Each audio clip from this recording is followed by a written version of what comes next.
Hello, everyone. My name is Marquessa Petway, a business reinvention expert out of New York City, and I'm also a Speaker Magazine columnist for Speaker Toolkit. Today, I'm interviewing Darren Kavinoky.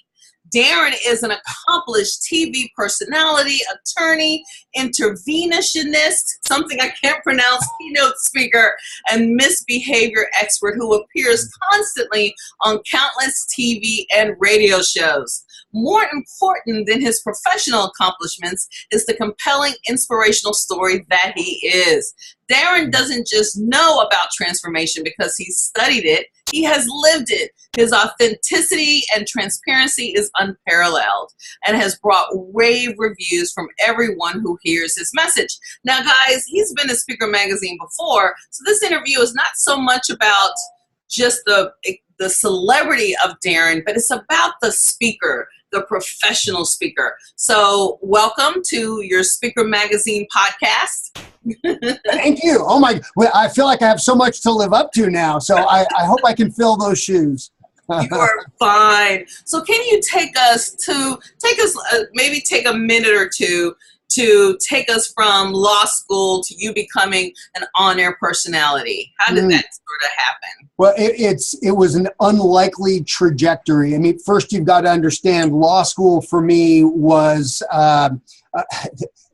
that in and of itself was a journey that was so unpredictable. Even though I wanted to be a lawyer ever since I was a kid, the life choices that I made me a more suitable candidate for being the client of a criminal defense attorney rather than actually being a criminal defense attorney. So just that part was quite unlikely.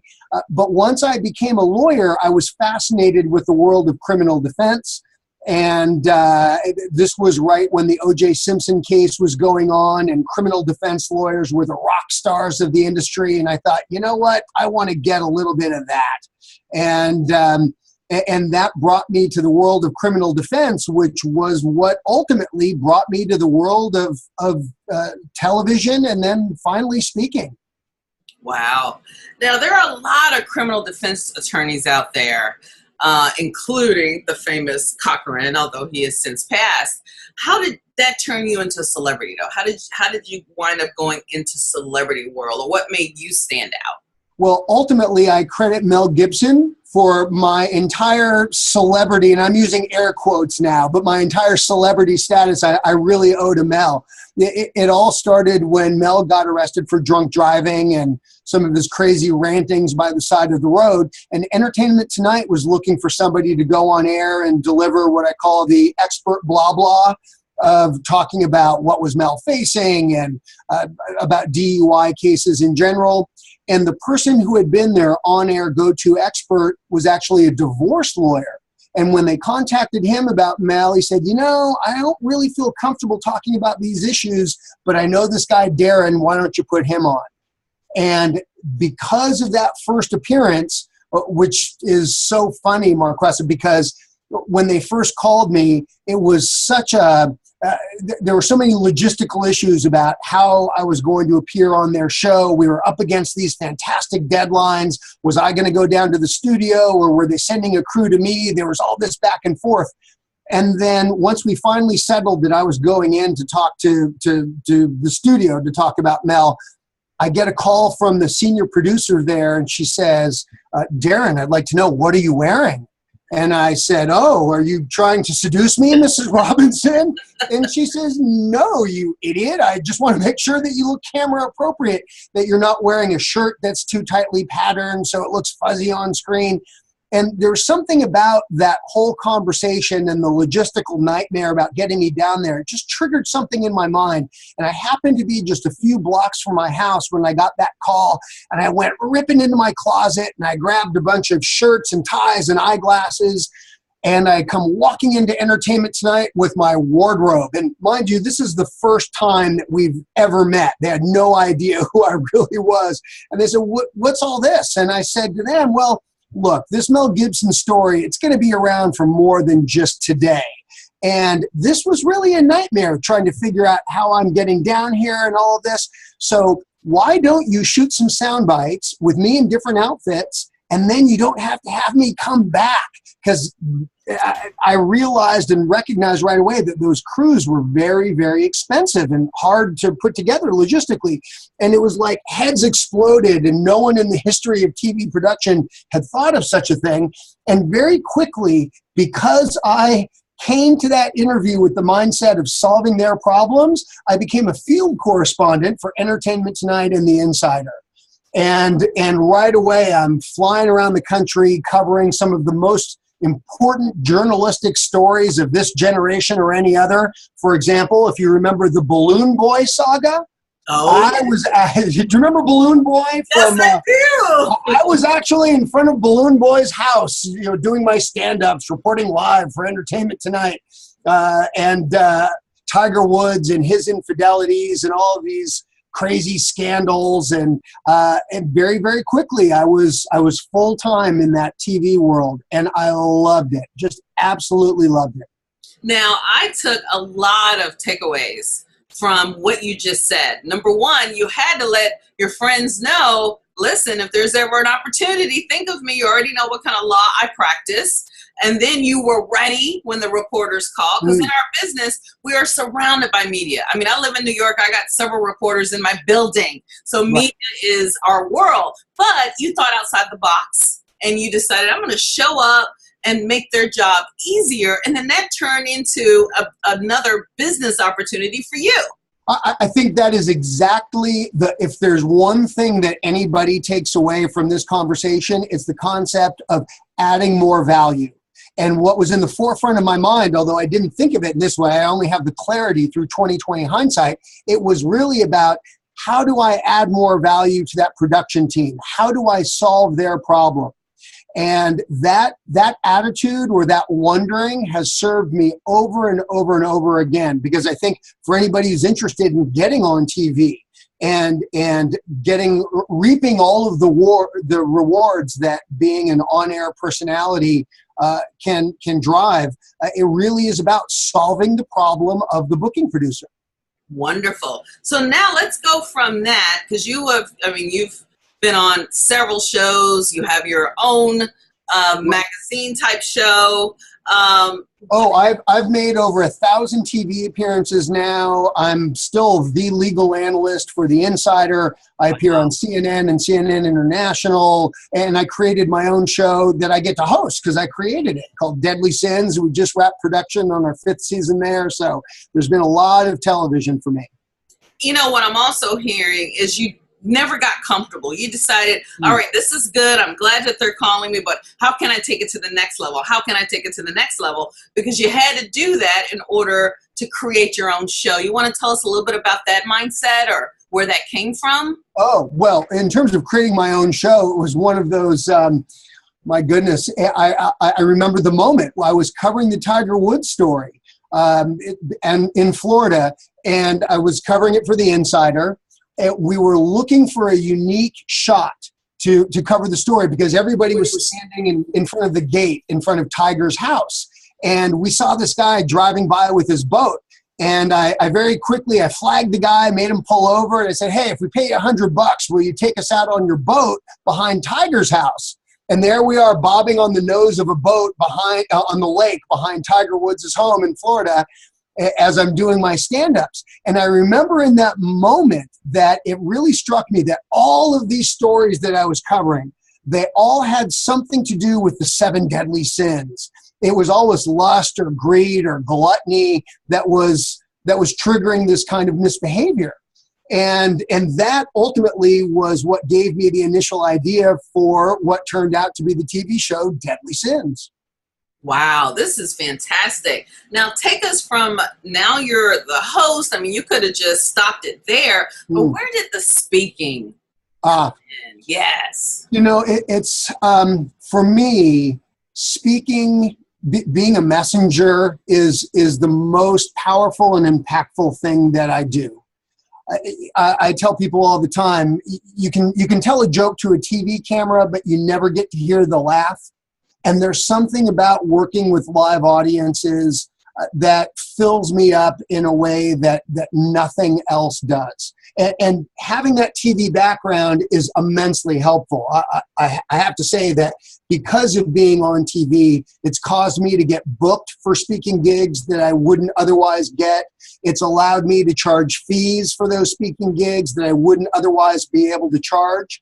But for me, the speaking that I do is the most important work that I do on a personal level. It feels like the greatest contribution that I can ever make to be to share about myself as openly as I do from the stage in a way that's designed to deliver value to the audience. It goes back to that first point about adding more value. I think if I could burn that question in the frontal lobes of my brain and everybody else's, it really is the best question that we can ask ourselves about how do we add more value. And specifically for people who are in the speaking world who want to get on TV, that is the fundamental question that they need to ask themselves, but it's being applied to the world of the booking producer, who's the one who ultimately has the authority to green light them and put them on camera. Wow. Now, this has been fantastic. Thank you so much for all the speakers that are listening, because I know that they are taking a page full of notes. What would be your advice to, say it's maybe emerging speaker, maybe someone has been speaking for at least 5 years. They've been in their niche for a while. They're traveling all over the country, but they're thinking, I want to take it to that next level. Or possibly the seasoned speaker that's been doing this for darn near 20 years. And they're thinking, all right, I've done the whole news thing and that's fine, but I'm still struggling to cross that line of celebrity. What would be maybe some, I don't know, tactical or even strategic advice for them? For me, it comes down to 3 separate skill sets that need to be developed, and they need to be viewed separately. I think one of the problems that people have when they're considering getting on television is they mash all of these various skills together, and it becomes a stew, if you will. And in my way of thinking, we really need to separate out our peas from our carrots, from our cubes of lean beef or whatever we're putting in our stew, and look at these issues separately. And here's what those 3 issues are. First and foremost, it's how do we get booked on TV? How do we get that date with the booking producer? And that's all about pitching. How do I pitch myself so that I can get on camera in the first place? That's a separate and distinct inquiry from the second area, which is how do I not suck on TV? So assuming that I actually get invited to be on camera, how do I show up and actually deliver the goods? And then the third thing that I think we all need to be concerned with as speakers, whether we're emerging speakers or seasoned speakers, it's how do I take the credibility, the expertise that has now been anointed as such by the CNNs of the world, how do I use that to actually ring the cash register and make money in my business? And I think that's so very important, not just in the mercenary sense, but let's face it, if we're a messenger, the worst thing that can happen is for us to die with our music still in us, for us to not get that message out. And if we can't find a way to speak and do it profitably, then our message doesn't get shared. So I think it's being able to look separately at those 3 items: getting on TV, not sucking on TV, and then being able to monetize TV that ultimately will be of most value to the speakers, because they are 3 very, very different areas. You are clearly accustomed to this because you just laid it out. This is fantastic. Well, do I have time to elaborate? Because I'd love to give people a couple of tips here. So when it comes to getting on TV, the number one thing that speakers need to keep in mind, or any subject matter expert for that matter, is it really comes down to being able to solve the problem of the booking producer. And that's about making an appropriate pitch. So the first thing is, who are these booking producers anyway? What are the problems that they have that I can solve? And the problem that they have is that they tend to be working at a relentless pace, working under very oppressive deadlines, and they are a little bit risk averse, meaning that they don't want to put someone on camera who's untested, who's unknown, who isn't able to demonstrate that they really have the goods. So if that's who our booking producer is, what we need to do is custom tailor a pitch to that booking producer that shows up in a way as a solution to their problem.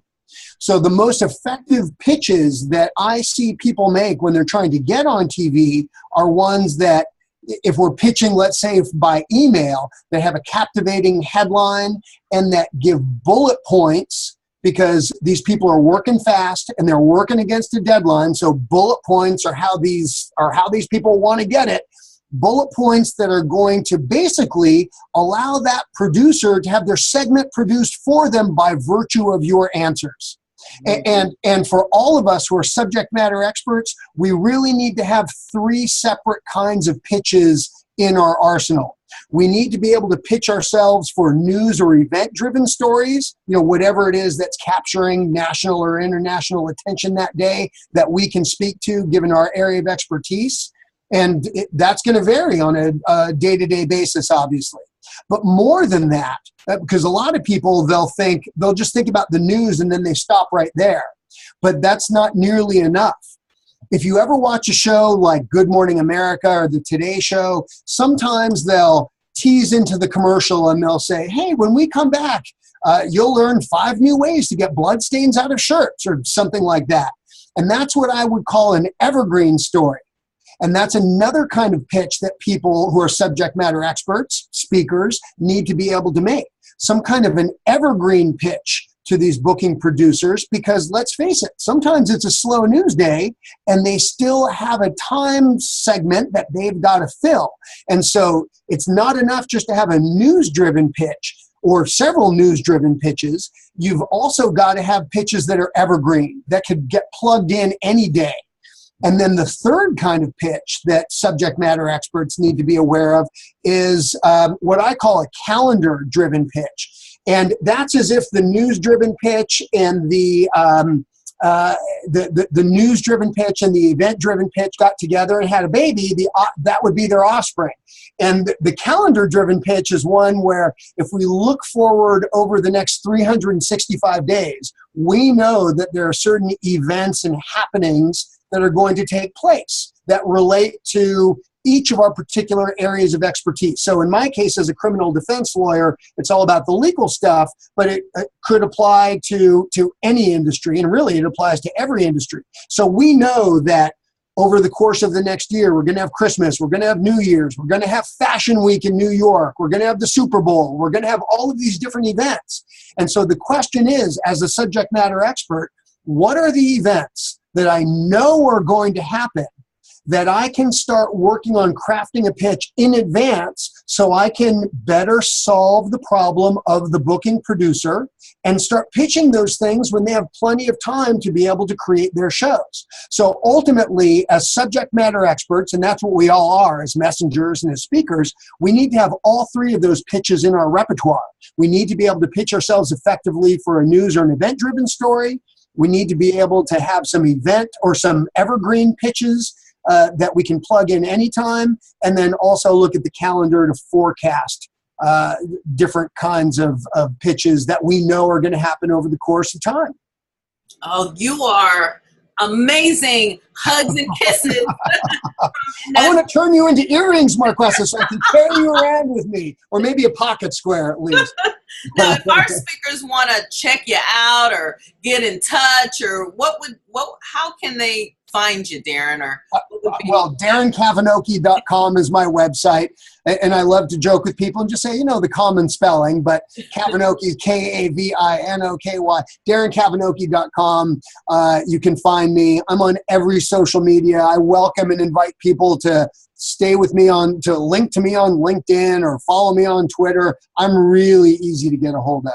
Or you can call me toll free at 1-800-NO-CUFFS, which is my law office number, because let's face it, no one looks good in handcuffs, unless you're into that sort of thing. No judgment. Well, I want to just say thank you on behalf of Speaker Magazine and National Speakers Association. And this has been awesome. Now I'm just thinking, where am I going to fit in the other speakers? Thank you so much for the kind words. It's such a privilege to be able to do this. First and foremost, above everything in my life, I really do consider myself a speaker. And it's just such a privilege to be able to contribute in any way to my colleagues. I love NSA. I love being able to contribute any way I can. And I welcome people to reach out and stay in touch. And if there's anything I can do to help people amplify their voice by getting on TV, then I'm really committed to doing it. Excellent. Well, hold tight 1 second. I'm going to end the recording. Thank you guys for listening to this. Again, this has been an awesome interview. Make sure you check out this feature about, wait a minute, I want to become a celebrity and use my expertise as a professional speaker to change the world on an even bigger platform. We thank you so much. All right.